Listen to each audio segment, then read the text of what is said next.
I'm Park Howell, and welcome to the Business of Story, where I consult, teach, coach, and speak on the applied science and bewitchery of brand and business storytelling, so that you can clarify your story to amplify your impact and simplify your life. I thought it was just a stupid picture of a pig in the ocean. But after hearing that story, I had to have it. Now I wasn't just buying a picture. I was buying a story. Story literally made the picture worth more money to me. That's what businesses are about. People buy brands. People buy stories much more than anything else. I work with a lot of big enterprise companies, but let's just say I always tell folks, drop the PowerPoint, close your laptops, start with your story. If you want people to get engaged and you want people to act, you have to tell them an emotionally powerful story. That's with great characters, it's with uncertain outcomes, and it's with high stakes and drama. All business strategy is a story.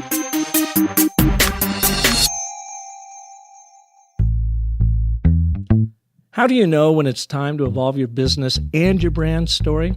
What comes first, the business evolution or the story evolution that transforms your business and your people? Well, that's what we're going to explore today with a gentleman who knows a thing or two about how to create successful enterprises from startup to exit. John Oeschle is president and CEO of Swiftpage, a CRM and marketing automation software provider. He first appeared on the Business of Story way back in the fall of 2015.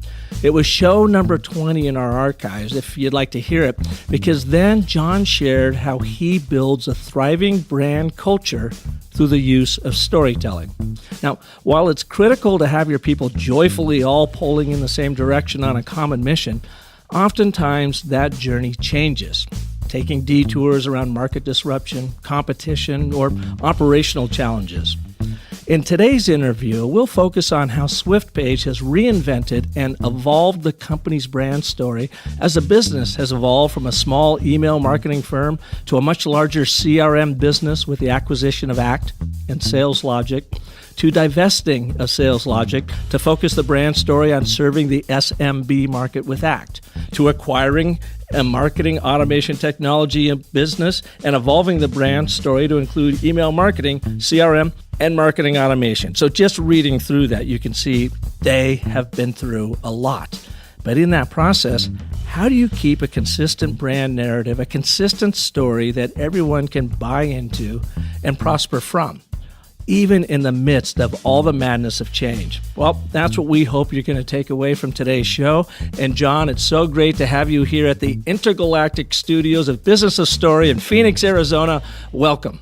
Thanks, Park. Man, it's a very cool office, so I'm glad I'm here. So thanks for having me. We're going to have a good time today. And you were greeted by Hazel. Hazel, Yes, our indomitable golden doodle poodle. Golden doodle, yeah. The golden doodle poodle. Yeah, great dog. She's going to become a Swiftie, for sure. Yeah. Love to have her join up with you all.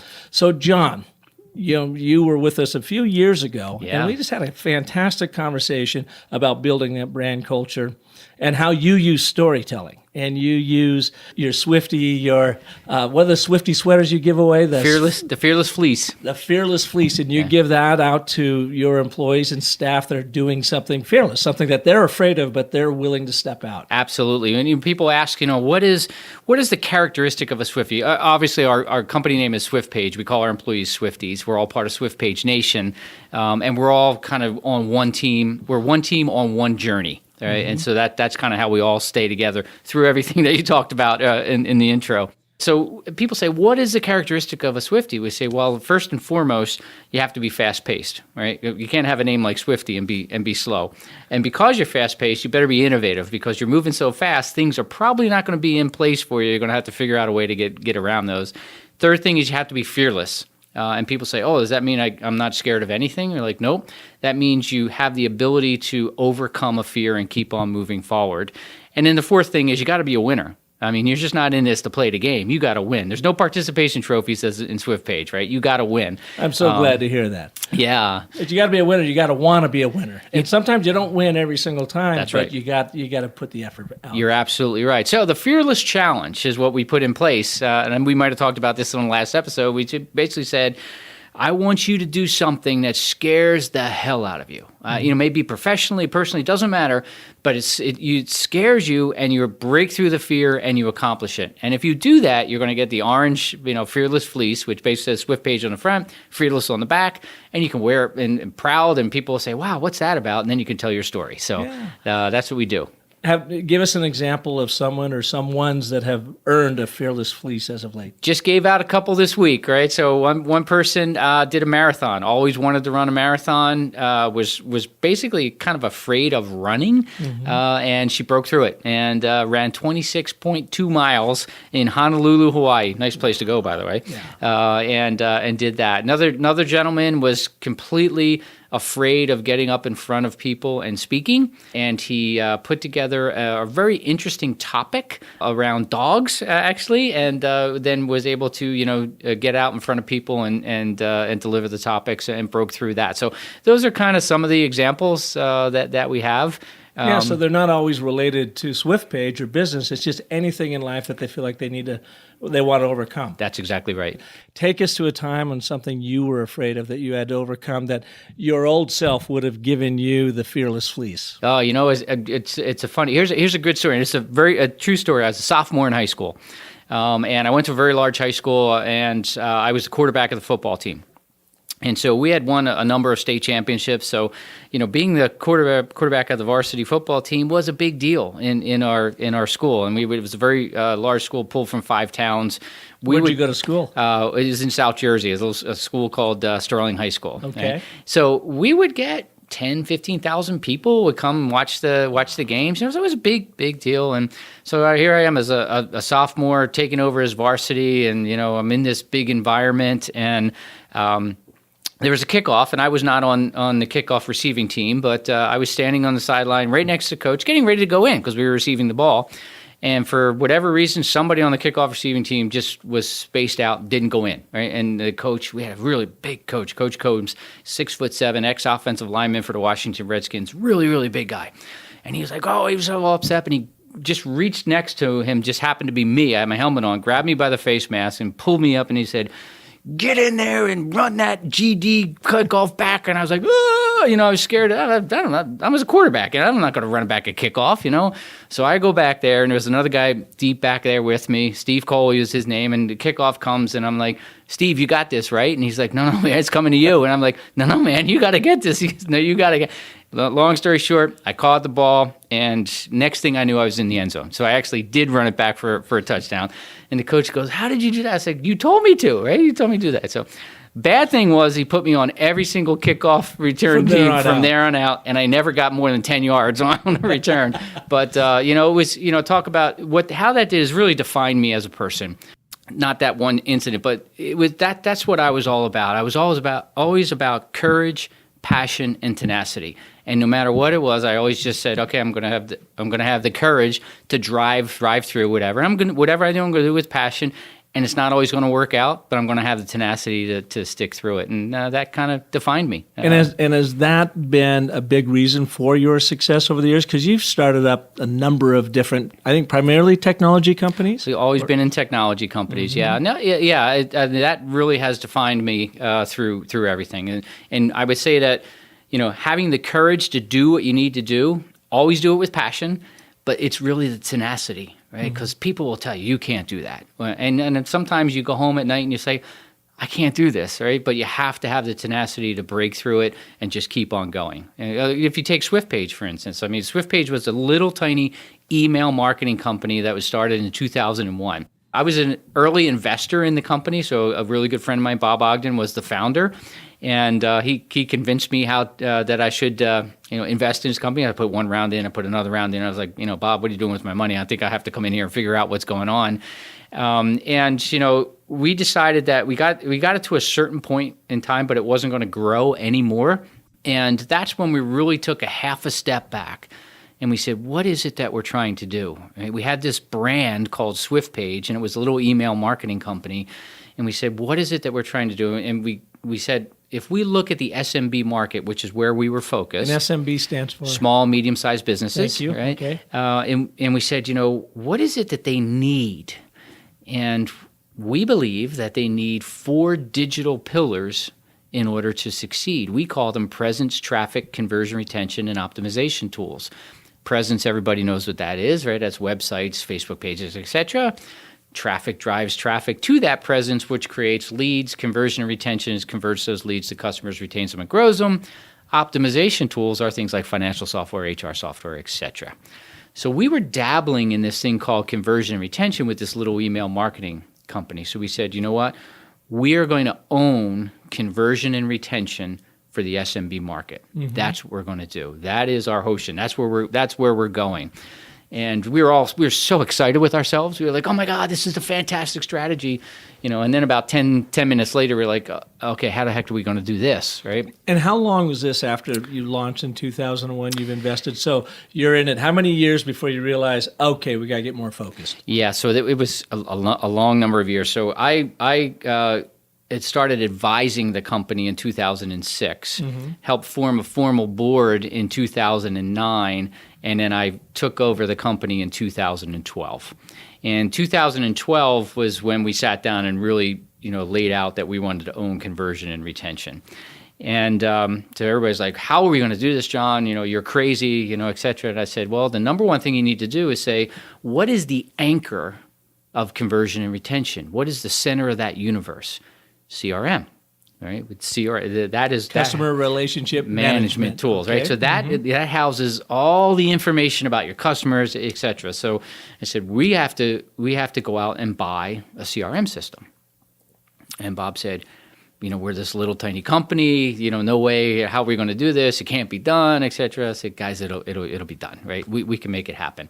So I won't bore you with the whole story because that's a whole nother thing. Well, let me ask you too at this point, John, when you're looking at this, is this an operational thing that's driving this decision? Is it a market? Had the market changed? Was there more competition? What was it that said, we got to get way more clear on who we serve and how we serve them? So if you look at the timing that we did that, there were players out there like Constant Contact, there's players out there like MailChimp, et cetera. Mad Mimi. There was a lot of email marketing companies, and we were just getting lost basically in the wash, right? And so there was no way we were going to grow to where we wanted to go. Could we have continued to do what we were doing and become a little lifestyle business? And yeah, absolutely. But if you really wanted to go where we all wanted to take this thing, I like to grow You wanted big. to run the football back for the TD. Absolutely, Gotcha. Okay. You got to go, right? And so, that's when we really sat back and said, okay, how are we going to do this? That's when we said we're going to own conversion and retention. And did you have to then get rid of other things that you were doing, or did you have to do that through acquisition and buy in to make that happen? Yeah, so obviously, the team, they were entrepreneurs, and they had built, Swiftpage, they had built the email marketing. So the very first words out of their mouths were, we can build this. And I was like, no, we can't, right? Because our grandkids will still be trying to build it by the time we're ready to do this. So we have to buy it. And so that's really a lot of my background is I get companies and then I grow them through acquisitions and then, exit them, right? That's kind of my background anyway. And so we decided that we were going to acquire. That's a whole episode unto itself, how we got it. But we were able to, and this is in July of 2012, we started looking. And in March of 2013, we acquired both ACT and Saleslogix. So everybody knows the ACT brand, right? And so we are blessed with a phenomenal brand, by the way, of ACT. It was built in 1987. It's been around forever. It's the godfather of CRM, as the original CRM. So we got ACT, which was really focused on the SMB, but Saleslogix came along with it, and that's a very interesting talk. We'll do that some other time. But Saleslogix is an enterprise. More mid to enterprise type of customer relationship management.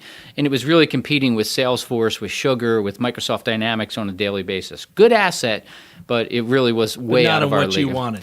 No. Not necessarily, yeah. And you really we would have had to raise an enormous amount of money to keep up with the big boys. But you had to get it. If you wanted ACT, they had to come together. Had to come together, yeah. So. It was an interesting deal. Yeah. One of the ones I'll probably write a book on. Okay. So it was a good one. So we really sat down and we said, listen, ACT is the center of the universe for conversion retention. Saleslogix, good asset. Let's run it. Let's get it cleaned up. And then we divested Saleslogix off to Infor in September of 2014. So we held it for about 15 months or so, a little over 15 months.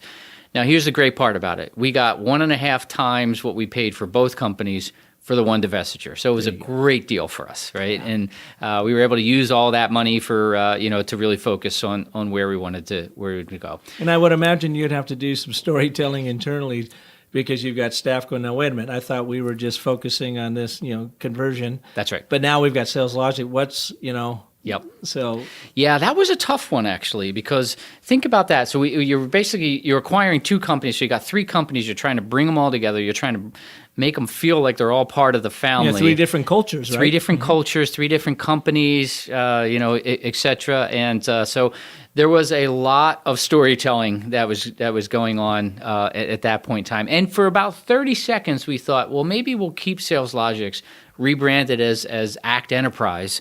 And go after the enterprise type of thing. And then we said, no, what are we thinking? That's crazy. We're not going to do that. So to keep people motivated for those 15 months or so as you own that, and to make sure that everybody was really one team, one journey, a lot of storytelling, that's a lot of my time was to, again, continuing to articulate the vision of where we wanted to go and why it was so important to stay on that track. So it wasn't so much about an origin story as much as it was sort of a futuring, that's right, fictitious story, because it hasn't happened yet, but you're trying to create this imagined reality that everybody can live into and prosper from, as we talked about earlier. What about the Saleslogix folks, though? I would imagine that story you had to be very careful, too, because you were thinking in the back of the mind, we're going to clean it up, but we're ultimately going to sell it, and you didn't want to have those people feeling like they were on a different journey altogether, right? Correct, yeah. So they all had to come together. And they all had to feel like they were part of Swiftpage. They all had to feel like they were part of the nation, but there was a certain role that they were playing in that nation, right? And so, you kept them going on that. But, you then when you sat down and said, listen, I found a much better home for you. A home that is going to be able to invest more properly, and we can't do that. It's going to allow you to grow. It's going to whatever. And they were very appreciative. I was going to say, did they believe you? Because a lot of times you hear that stuff and you're like, yeah, right. I mean, how did you lay the groundwork to be believable? I think from that standpoint, it was just them knowing who I am. Right, I'm not a person that's going to just give you a bunch of fluff. And over the period of time that they were with Swiftpage, they got to know me, and they said, and I'm going to tell you like it is, whether you like it or not, right? And so I'm not going to just tell you something that you want to hear. I'm going to tell you the truth. And I literally sat them down. I said, there were 2 things that I could do here. I could have just found the person that's going to give us the most money, and say, have a good life, we got good money for you, whatever. Or I could really find what I think is the right home for that and be profitable for us as well. And that's what we did. And, they looked at it. I could have sold it to a private equity firm. I could have sold it to a VC firm, whatever. But no, we found a strategic partner that really, really needed the CRM and wanted it and was waiting there with open arms. And people believed it because it was true. Yeah. I think... Isn't that the truth, though? I mean, stories reveal a truth. Whenever you tell a true story, there's always truth to it. And you got to have the truth to lead to the trust. Right. Even if that truth isn't what people want to hear. Right. And sometimes it's a tough truth you got to tell them. That's exactly right. But by God, when it's honest, you build the trust then that you can make those hard decisions moving forward, and they understand where it's coming from. Absolutely, yeah. So then go back to now we're Swiftpage, right? We have ACT, and we had a lot of work to do to clean up ACT. ACT was a great brand, great product, lots of functionality, great loyal base, a worldwide base, etc. But the technology was a little old, right? It was a closed desktop system. And we're in 2015-ish? This was 2013, right? So, okay, this is 13. Yeah, okay. So 2013. So before we could own conversion and retention, we had to take a half a step back and really clean up the ACT and get that anchor really, really solid, if you would. So we said we're going to go through 3 distinct eras in Swiftpage. We're going to go through a transformation era. And then once we go through a transformation era, we're going to go through a conversion era. And then once we go through the conversion era, we're going to head into the growth era. And so you lay out that story, right? And you say, now, it's not going to be easy. All right, transformation is not easy. And they say, well, what's transformation, John? Well, transformation is everything you can possibly think of, right? Number one is I had to transform the technology. It was a closed desktop system. I had to move it into the cloud and open it up into an open cloud-enabled platform. The entire business process was based on license and maintenance. I now had to move it to subscription, so we had to change the entire business model. All the back-end systems, all the processes. We had to completely revamp and retrain this inside sales. We had a whole channel that we had to ramp and retrain and get them going. So enormous amount of transformation. At the same time you're doing that, you still have to sell licenses and maintenance because you still have to keep the lights going.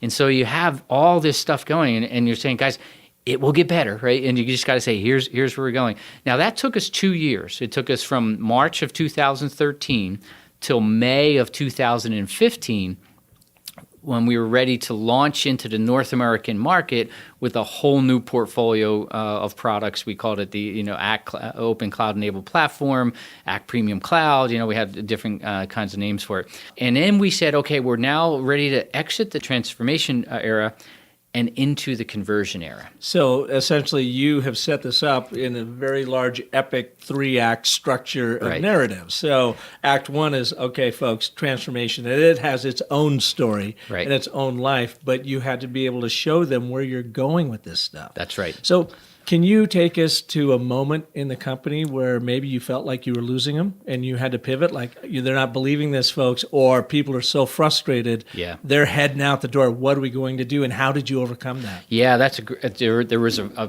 very, very significant point in time when that happened. And so think about all the constituents that I had to tell this story to. Very first constituents was our investors. Right? They had to believe that we were going to go through these eras and come out the other side and be more valuable than when we went in the beginning. It's going to take a lot of investment capital to make that happen. And a lot of investment. And then you have your employees, or the Swifties, and then you have your partners, and then you have your customers, right? So all those constituents, you have to make sure that they understand. Now, and again, you have to tell them the truth. And I told everybody that when we're going through this, at one point in time, it is going to look really, really ugly. From an investor standpoint, you're going to say, these financials are so disgusting, I don't even want to look at them. I mean, I'm talking throw up from your baby ugly. That's how bad it's going to be. And the employees, it's like, guys, it's going to get rough. At some point in time, we're going to show, you're going to see numbers because I'm very transparent, and the numbers are going to look, hard. And we might ask you to, maybe we're going to not have this benefit anymore because we're going to save some money or something like that, but we will get through it. And everybody's like, yeah. And when it hit, and when we were at the bottom and it was ugly, I had everybody going nuts. I mean, investors were screaming. The bank was screaming. The board was screaming. The employees were like, man, are you sure this is going to happen, John, or whatever? And you just got to, the one person that wasn't screaming was the customer. We kind of really kept them sheltered from all that, stuff. They just saw the product was getting better, and they were like, yeah, okay, this is kind of cool. But everybody else, boy, I was like, I was not a popular dude. Let's put it that way. But you just have to say, listen, guys, I told you this, and we're here.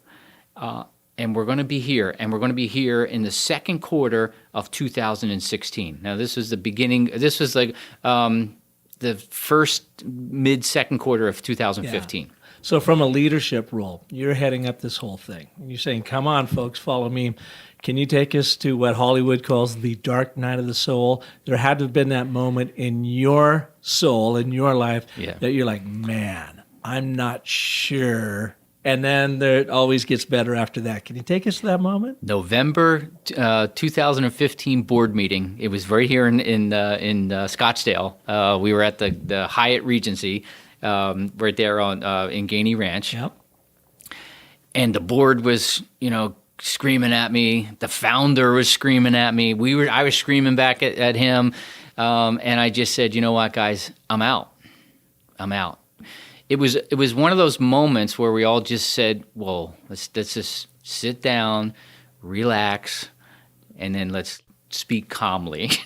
And they were like, and I said, listen, guys, I have never had anything but a W in my career, which is a win, right? And I am not going to have an L. And this is not going to be my first L. And if you think this is going to be an L, I'm out, right? Because I don't think it's going to be an L. And that's the conversation that we had. And we worked through it. And it was a long, I never want to go through one of those board meetings again, quite frankly. But it was a long board meeting, and we came out strong on the other side. We came out aligned, and I said, this is what we're going to have to do. And, one of the things that we had to do was we had to rapidly cut some costs. Because we were even though we were on track, we were investing an enormous amount of money. So then you have to go back to the Swifties and say, you're not going to like this, guys, but I'm going to have to, we literally, I think, might have taken out 30 to 40 Swifties. It was a big deal. We had about 300 or so Swifties. The 10% of your workforce. Yeah. Roughly, you had to go. And so, and it was like, guys, and, this is what's going to happen. This is why. And now you have to worry about the rest of the Swifties that are there. Yeah. And we did lose some folks, but I said, guys, hang with me, and we're going to come out of this on the right side. And so it was a rough fourth quarter in 2014. First quarter in 2016 started picking up, and then it just started getting better and better and better from there. So, and that was just Act 1. That was getting through the transformation stage. That was getting right? through the transformation stage. But they could see progress in the story because even though you had to make the cuts, you had the dark night of the soul, you came out of the other end, and now, okay, we're there, but we're now in Act 2, and things are probably going to get more difficult than they get better right away. Well, we were just starting into Act 2. So think about like May of 2015 is when we started Act 2 in the conversion era. So we were in, the second quarter of the conversion era when all this went down. Right, but what you started seeing in the next quarter and the next quarter was the conversions were working. So you were moving into recurring revenue, you were moving into subscriptions, growth was coming back, and there was an excitement now that we had this new product and that kind of stuff. So people could see it. They were like, "Ew, it's really ugly right now," but I can kind of see it, type of thing. And so we just kept going better and better. So think of like 15, 16, and 17 as the conversion era. And when you say conversion, I'm trying to picture in my mind exactly what you mean. The transformation I get, you're transforming the company. We're changing the way we do business. What do you mean when you say conversion as it relates to Swiftpage in particular? 60,000 customers that had bought licenses, and some of them were paying maintenance. We had to convince them to convert from that model to a subscription model and up into the cloud. So now you have to have this amazing trust already built that your clients, your customers are saying, John and the Swifties know what they're doing. Right. Okay, he's going to upset my life here. I'll make the change. I'll do all that stuff, which is often hard for anybody because they want to stay in status quo. They're like, why do I got to change? That's right. Yeah. Exactly right. Did you have a lot of attrition of customers? We didn't. One of the things we're blessed with is a very loyal customer base. And if you think about it, that makes sense. And if you look at CRM, and if you say, I'm going to use this CRM to run my business, and you really, make the commitment to set it up and run your business on it, you're sticky. It's not something that you want to rip out and put back in again. Even if you're a small business, right? You want to do that. And our customers were like, okay, we love the product, and our business is running on it, and we're with you. We're with you, man. And so, we had, we saw about a 70% conversion rate coming over to subscription. So, and how long did you picture in your mind that Act 2 of conversion taking place, where you knew that you had the traction you needed and you had gotten over that conversion hump? Yeah. How long did you give it, and how long did it actually take? We thought we could do it in about 2.5 years. It took us a little over 3 years to do it, but we weren't too far off. We staggered it. We did it in North America. We started in North America in May of 2015, and then we rolled it out in international in May of 2016. So we gave ourselves a little bit of a year. So it took about 2 years per region. So that's kind of how you saw the stagger go through. So now we're doing great. The business is growing. The financials look fantastic. And now I'm saying, guys, now we're ready to move into growth era. And they're like, wait, whoa, what? What, can't we just keep doing what we're That's doing? exactly right. And they're like, well, what is this thing called growth era? And I said, remember all the way back to what we said we're going to do, right? And what we said we're going to do is we're going to own conversion and retention. You're not going to own conversion and retention. Even if you have the anchor, there's still a lot more pieces in conversion and retention that we have to start looking at. And so this is the story where you tell everybody, say, okay, and then everybody starts asking, what the heck is conversion retention? Yeah, I know it's, converting leads to customers or whatever, but, I know what CRM is, but nobody knows what conversion retention is. And I said, oh, let me tell you a story. And so I'm an old guy, all right? So I'm an old techie guy, and I've, back when I was going to say you don't look that old, but I'll give you old techie guy. Okay. Back in my early days, when I, in the 80s, early 80s, and there was this thing called MRP, Material Resource Planning, right? So what that was a group of applications that people kind of bundled together and said, well, it can run a portion of your business. And so people started marketing and selling it as MRP. Well, then they said, well, there's probably some more stuff that we need to add in there. So then they called it MRP2. They were, that kind of. And then all of a sudden it went to ERP, Enterprise Resource Planning, right? And so it was basically everything you needed to run your business, boom, except for customer. They didn't, and then CRM came out after that. But you saw this expansion of this thing from MRP to ERP type of thing. Well, think of CRM very similarly, right? The first thing that came out, and it's been out for a while, is CRM, right? Well, CRM needs to expand because there's more than just the CRM software, customer relationship management. There's things like marketing automation. There's things like sales automation. There's things like service management. So there's other big bubbles that need to kind of start coming together, just like the old ERP world. Well, CRM, what are we going to? We're going to call it CRM2? We're going to call it eCRM? I think we're going to call it conversion and retention, right? So that's the big play that we're going. That's the benefit that you're ultimately getting out of a CRM is what you make happen is conversion and retention. Exactly, right? Yeah. So then, so the story is, okay, that's how we're going to own conversion and retention. We got to say, what are all the other pieces? And we've laid out a plan, right? And the very first one is we said marketing automation. So we're going to go and we're going to, again, everybody's like, we're going to build it. And I was like, no, we're not going to build it. We're going to buy it, right? So we just acquired a company called Kuvana, which had a product called Inbox Guru.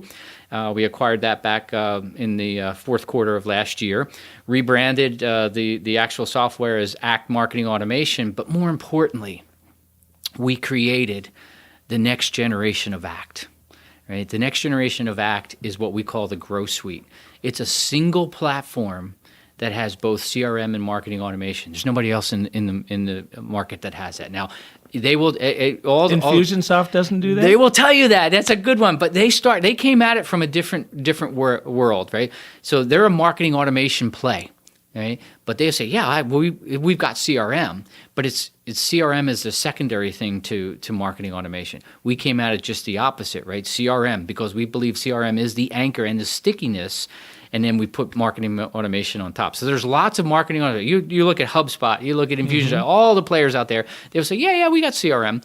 But it's a small piece of what they're doing. We flip it around and say, we have a full-blown, full-functioning CRM, and we have a full-blown, full-functioning marketing automation.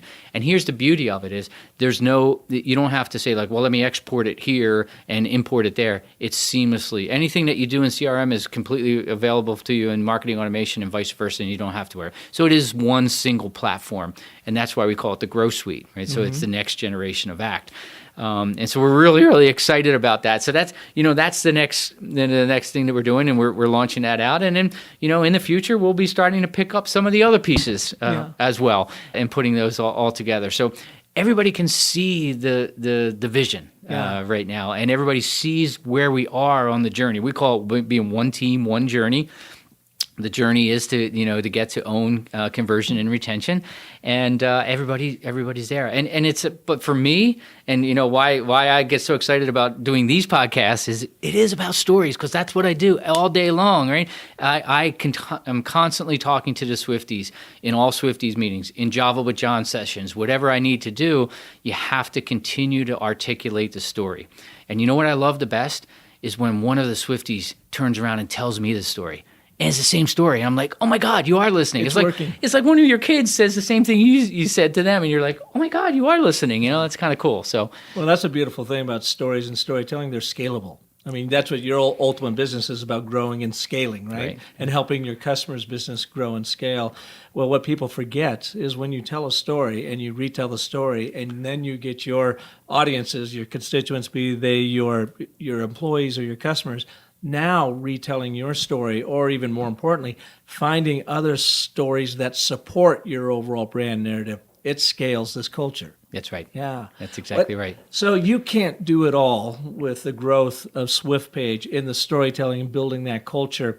How do you train the people below you, your leaders, or how are you guys structured so that that narrative continues not only to be told, but to be activated and lived into, operationally? Man, I'm blessed with a great team. It's the number one thing I've done my entire life, all the way back. This is all the way back from my sports days.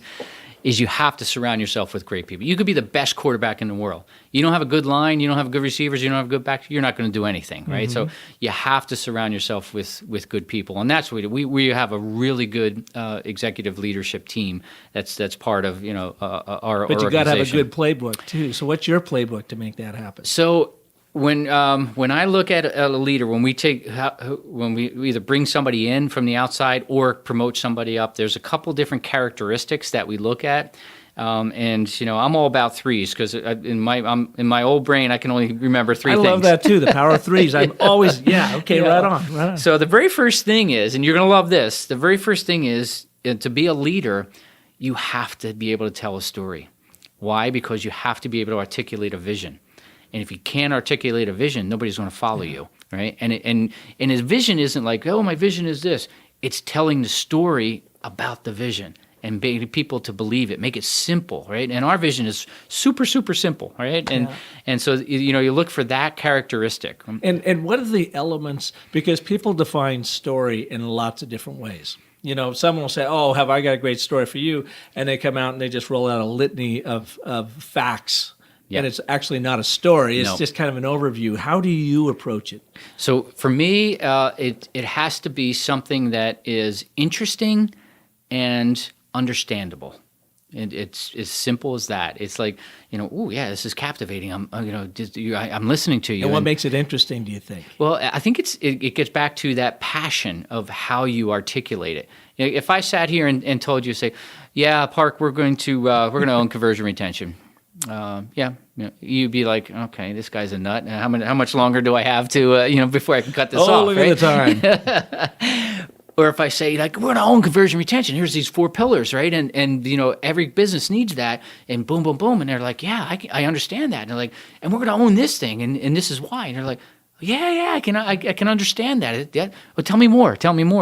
And then it has to be believable, right? Because if you say you're going to do all that, and oh, by the way, we're going to go, raise $1 billion, they'll be like, okay, and now you lost me, John, right? So it has to be interesting, understandable, and believable, and then you've got people, right? And how often do you insert, actual events, something that's gone down? Because I feel too, and I've seen it, that passion really gets you only so far, just like, really great people being surrounded by. Yep. It comes down to what's really going on, down to that real world impact you're having. And so how often are you infusing an event or something that happened to an individual into what you're talking about to proof out your point? Every other month we have an all Swifties meeting, and what by that is, we're in three or four different locations around the world, so we just connect ourselves all via WebEx or video conference, whatever it is, and we spend an hour, and I'm telling the story and bringing it out and showing the results and showing where we are on that,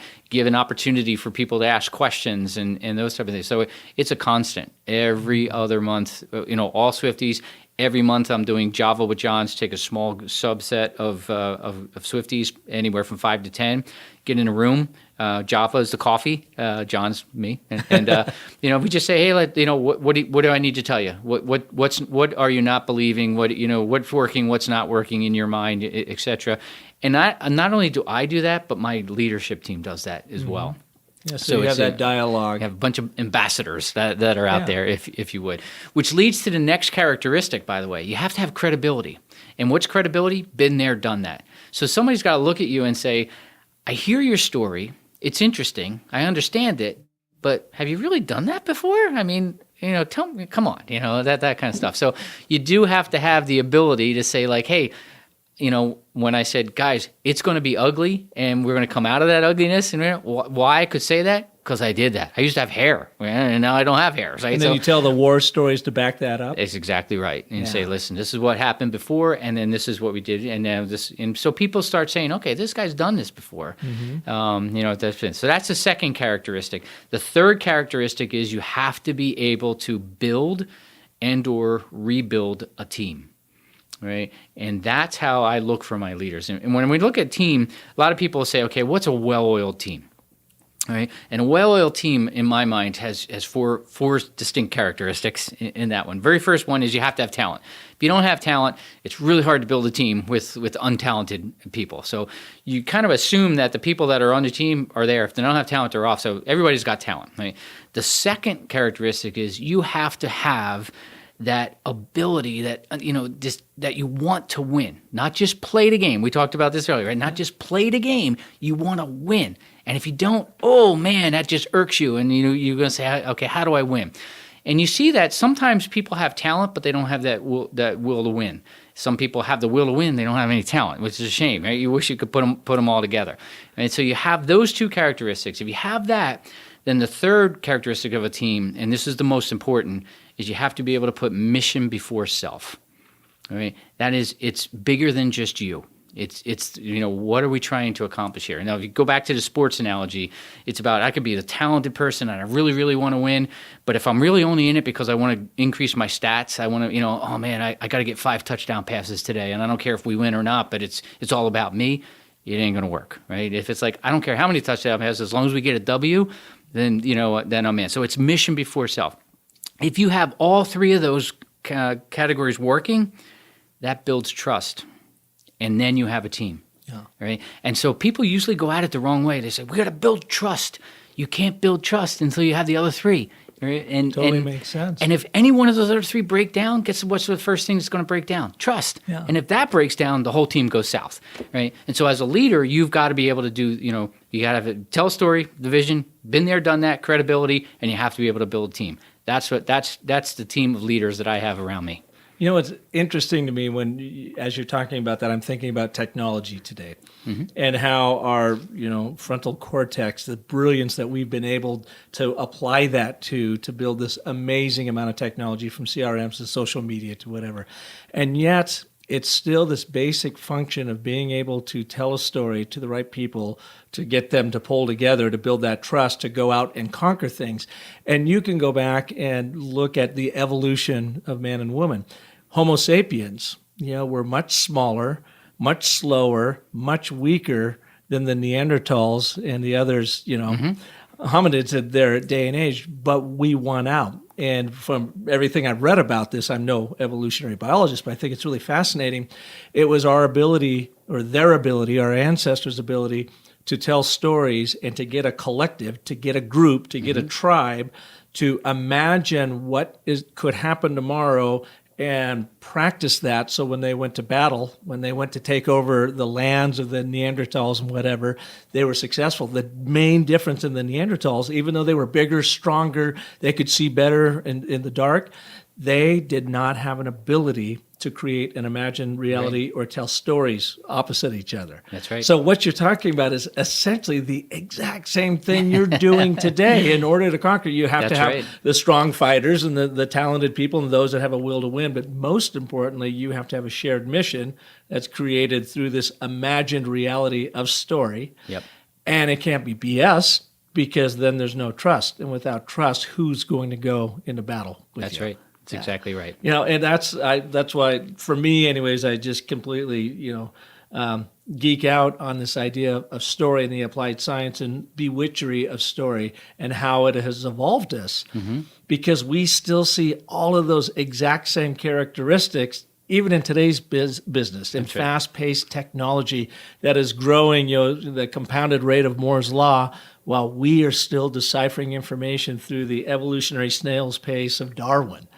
And yet, what's the thing that works? Story. every single time. Absolutely. And it is so important to today everybody talks about millennials and Gen Zs and Gen Xs and all that kind of stuff. And what's the most common thing across all of it? Everybody wants to feel like they're part of something that has a purpose and they're doing something for that, right? Mm-hmm. And you can't get that unless you tell a story. Mm-hmm. And people want to hear that story. Okay, they want to sit in their cubicle or they want to sit in their house and, just be on technology all day. But sooner or later, they want to hear the story and they want to be part of something. And that's what people, that's what Swifties are part of is that, it's a pretty simple. We always talk about, yes, our vision, our strategy is we're going to own conversion and retention. Okay, but why?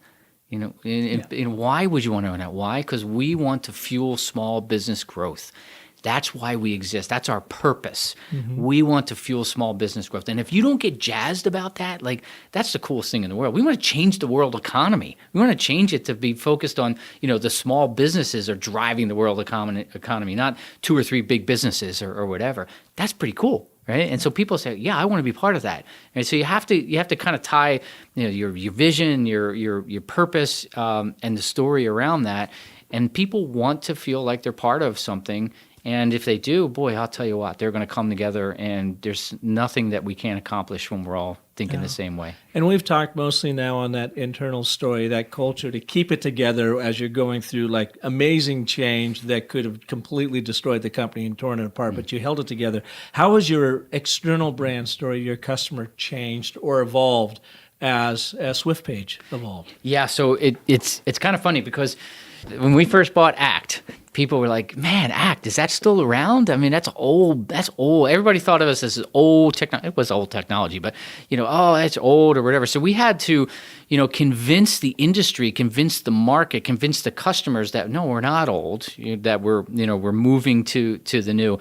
And so, that's where we kind of laid out that, hey, this is where we're going. This is what we're doing. And then when we actually got to what we just executed, and we said the next generation of Act is here. So it's not your grandfather's Act anymore. It's not the old Act that you used to be.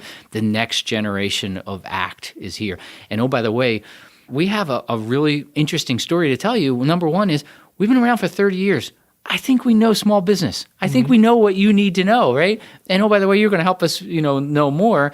So we're that trusted brand that, it's not the fly-by-night, 3 or 4 guys in a garage put together some stuff, said, hey, this is really cool technology, no. So in this case, you're really leaning on your origin story. We've been around and we've been through the highs and lows and we know what it takes. And there are, nobody in our industry can say this statement that I'm going to tell you. There are over 8 million businesses over the last 30 years that have trusted Act to grow their business. Mm-hmm. Right? Nobody can say that. I'm not even the big boys can say that. Maybe in a few years from now they can say that. But so we have the heritage. We know what it takes to help a small business grow. Now you need to take that and you need to put it in a more contemporary package, in more contemporary technology in order to continue to help them grow. And so, our whole story to the outside world is growth made easy. Right, that's what it is. What are we? We're growth made easy. We're gonna. It's easy for you to grow if you come partner with us. And our 2 big key differentiators that we talk about is we are purpose built for small business. That's number one. And the other one is that it is the trusted brand, right? We have been around for 30 years, so you can trust us, right? Mm-hmm. So if you think about that, so let's unpack that a little bit. Yeah, because your first one I was going to say is not really necessarily a differentiator because of Infusionsoft, Nimble can say those same things. So how do you differentiate? Yeah, but they can't say the second one. Yeah, right. Okay. So that's where we get now. Why is it so important that we say the first one, purpose built for small business? Because there's this big guy out there called Salesforce. And I love them to death because they're a great company and they're a great software, but they're enterprise, right? And they really do a lot of great stuff to really let the market and the people know what CRM is or whatever. But they're not purpose built for small business, and people will try and use them for small business, and because it's not purpose built for small business, It's really difficult. Oh God, I know. Yeah, I tried it's it really myself. difficult. It just makes you feel stupid. It's a good company, but in their space, right? Yeah. And so that's why we are purpose built for that. Now, can Infusionsoft say that? Yeah, they're purpose built. Did you just say Confusionsoft? I did not. I said Infusionsoft. Okay, that was you. That was a nice move. Nice I move. didn't. Okay. I didn't. No, I know Clay Master. He's a good guy. But so they can say that too. But what they can't say is that we're the trusted brand.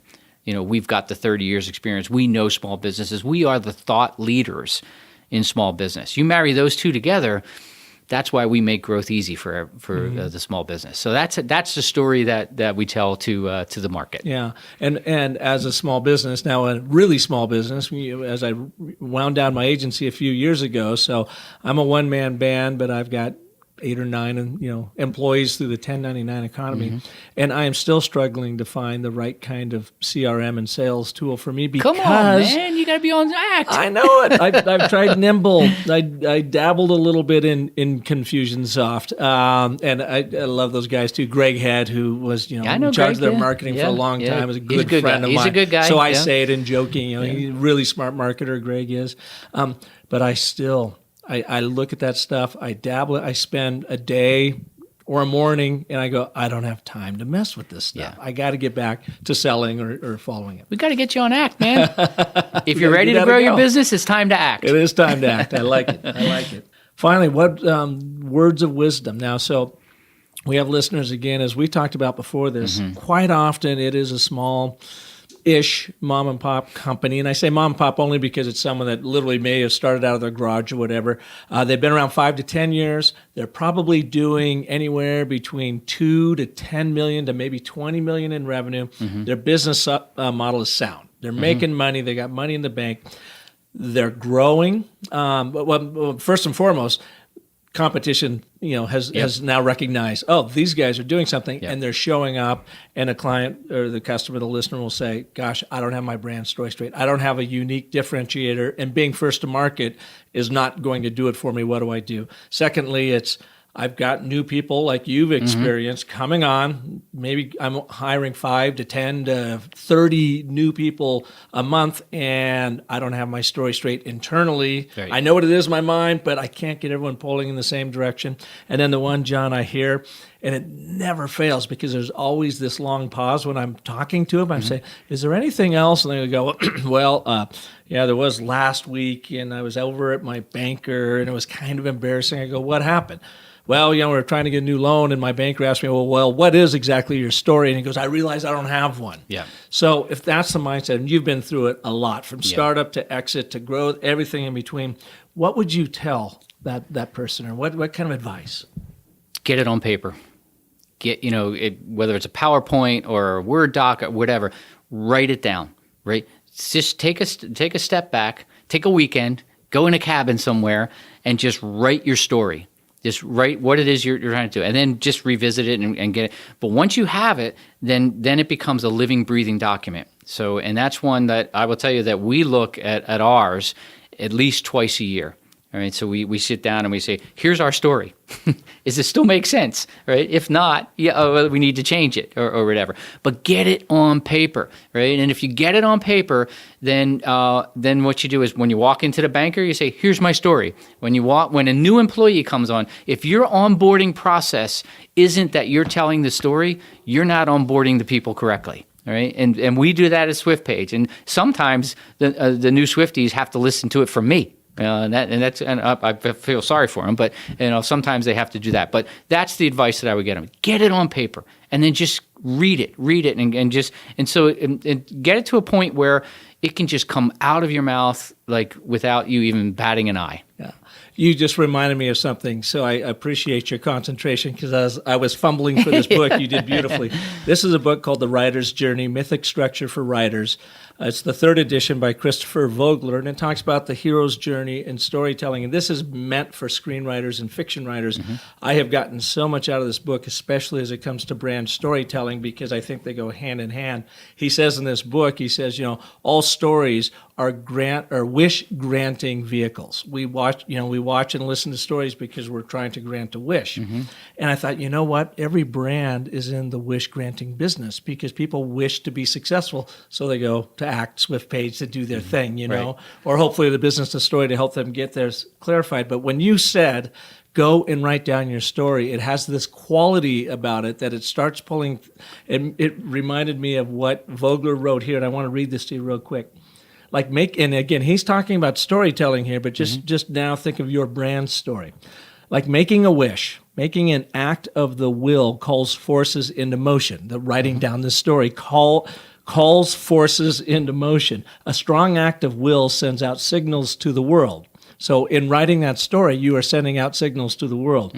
Here is someone who wants something and is willing to pay a high price to get it. Now, not necessarily dollars, but they're willing, as you have done, gone through thick and thin to put more W's than L's on your scoreboard. All sorts of allies and opponents will be summoned by such a declaration, each with its lesson to teach. That's right. Now, isn't that brand storytelling, especially from a founder leadership role when you're trying to grow something? And I love that last line. All sorts of allies and opponents will be summoned by such a declaration, each with its lesson to teach you. Absolutely. Allies to help you, opponents to make you better, to sharpen your sword. That's right. And that's the power of really understanding your story and moving forward with it. It is. I would tell you that the last All Swifties meeting, we were so jazzed up. I mean, it was the end of the year. We had a fantastic 2018. And we're just, the momentum is hitting at the right time. And, we're so excited about 2019. So all the Swifties were just jazzed and everything. And then I told them, I said, listen, guys, we used to fly below the radar screen. I mean, because everybody's like, oh, ACT, they're old, et cetera. We're not flying below the radar screen anymore. What that means is that there's going to be competitors coming out of the woodwork now. They're going to be like, what? What the heck just happened? ACT is back, And I said, but we have to be ready. And so we play that song, We Ready, and I got all the Swifties chanting this, right? And so you got to be ready, but it puts you on your game. That's so awesome. John, thank you for being here. How can people learn more about you and the company, and where would you send them? Go to act.com, ACT.com. That'll tell you all about, what it is we're trying to do and how we're trying to help to fuel small business growth. They can go to Swiftpage.com, learn a little bit more about the company. Hey, just go out there, follow me on Twitter at HJOesch, LinkedIn, John Oeschle. I'm pretty active on both. So, just follow me. And I'd love to get some feedback. Great. Well, thank you for joining us. Really great to see you again, and glad to have you back on the show after a few years. Thanks, man. It's been fun. And thank you all for listening to this edition of The Business of Story. If you like what you heard today and really what John had to say resonated with you, and you feel like you've got colleagues, leadership, bosses, partners, whomever that would benefit from this, feel free to share this episode with them. That's how we help spread the good word of Business of Story around the world with story artists like John. And of course, if I can be of service to you, visit me over at businessofstory.com. I've got tools, tips, techniques, and tricks for you to help you craft and tell compelling stories that sell. And please join me next Monday when we will have another amazing story artist here like John. And until then, remember that the most potent story you will ever tell is the story you tell yourself. So make it a great one. Thanks for listening.